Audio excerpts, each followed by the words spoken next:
Hi there! If you're waiting for your Yahgan pan to arrive, you are in for a treat. I'll show you what is in the box and I'll get you started with your first cooks. Let's dive in! Your Yahgan comes with this cotton storage bag. It's perfect for keeping your pan storage at home or for tossing it in the car for a weekend away. I take mine camping all the time. And you will also find this welcome card. In essence, it shows how to get going on day one and how to care for it so it keeps performing beautifully for life. And if you are one of the legends who pre-ordered this pan in September 25 when we did the pre-sale, you also got a care kit which consists in a stainless steel chainmail scrub and a natural coconut husk bristle brush. Thank you for trusting us before we even launched. You made this possible and I'm here to help you get the best out of your new pan. So please reach out if I can help you with anything else. Now, depending on which pan you ordered, you may have the black or the classic series. This is a black series. The color is darker matte black compared to the other one, and that's because it is nitrided carbon steel. If you got the classic series, performance-wise, it's exactly the same. The classic series just needs a little bit more care because it's raw carbon steel. I'll make a dedicated video for the classic series, so you should be able to find it in the channel. Okay, let's get started. These pans are coming straight from the factory, so I always recommend to give them a good wash before we start cooking food, right? Alright, for our first cook, I always recommend to start with something simple, fried egg.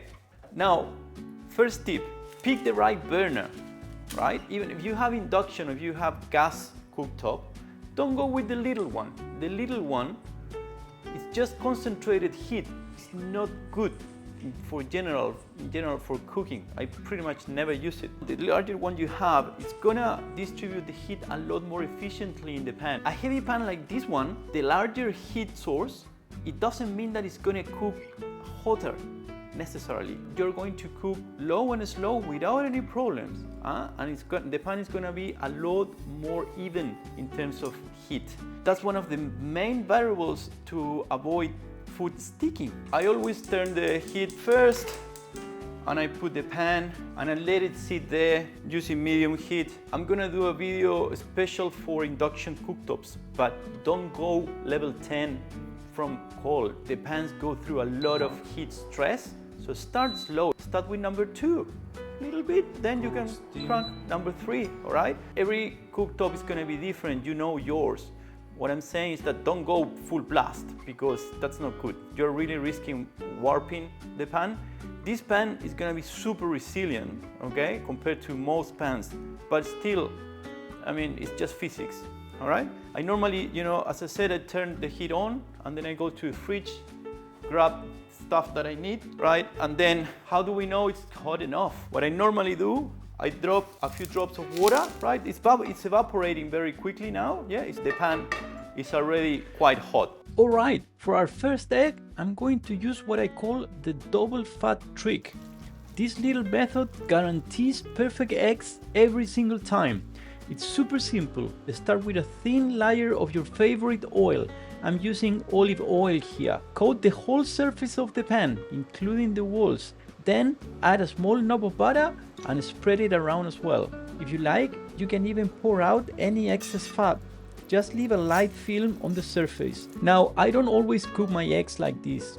Most of the time, I just used a little bit of olive oil and that's it. My eggs are fine. But I wanted to share this technique with you because I really want you to nail those eggs from day one. And this works wonders with scrambled eggs and French omelettes as well.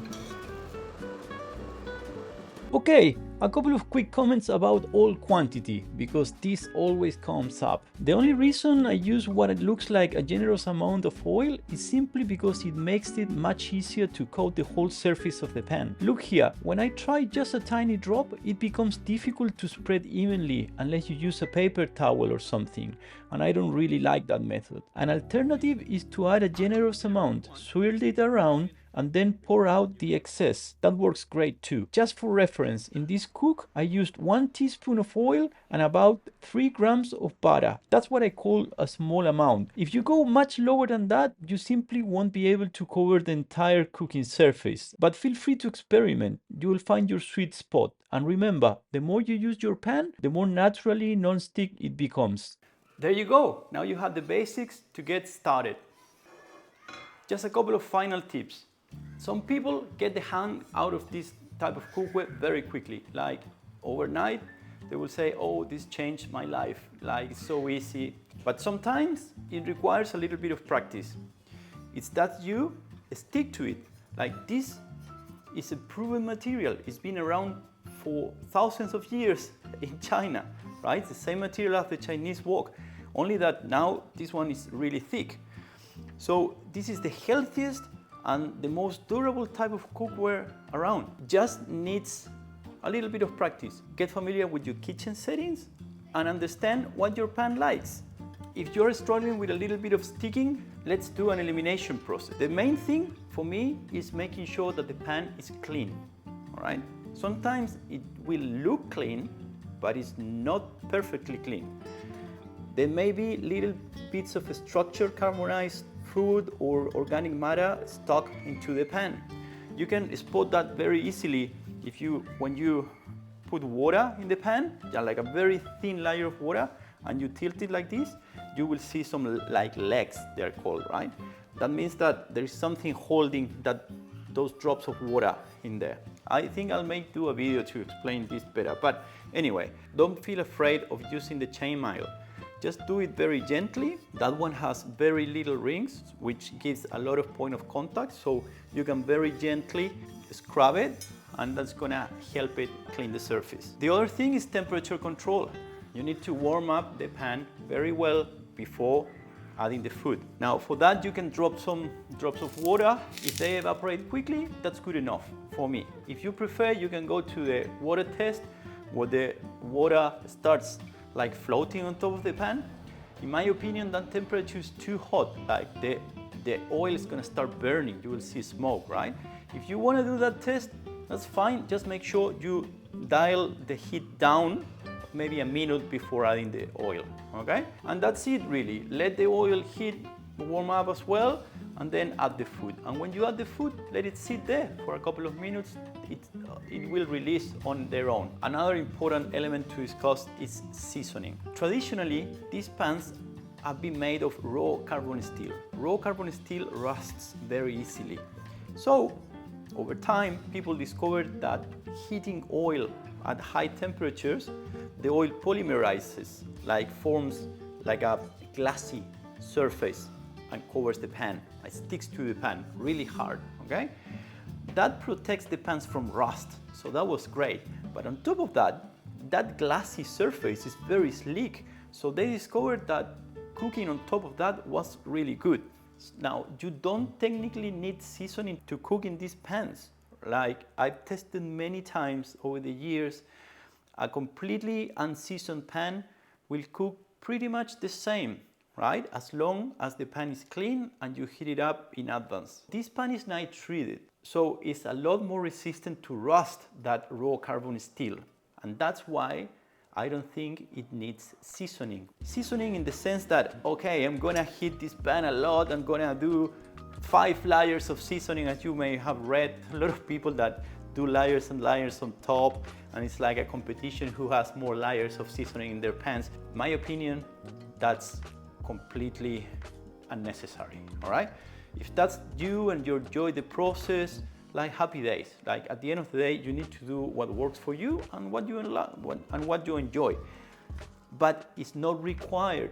This pan can be pretty much zero maintenance, okay? As long as you follow what we have discussed in this video. Naturally, the more you cook with this pan, you're gonna start seeing polymerized oil in the surface, especially if you cook with high temperatures. When you start searing meat, searing fish, cooking at high temperatures, you're gonna see that, all right? Now that Yahgan is a reality, I would like to ask you something. You know, we're just starting and people don't know about this at all, right? If you're happy with your pan, you're really enjoying your experience cooking with it and everything, if you could leave a review, that would mean the world to me. That's how other people will really start trusting this product and trusting what we are doing, right? So please, if you could take a second, like say, hey, pan is great, that's enough. If you want to write something longer, amazing, right? But reviews are so important nowadays. If you could take the time, I would really, really appreciate it. Thank you so much, and I see you in the next video. I think we're gonna film a few. All right, take care, cheers.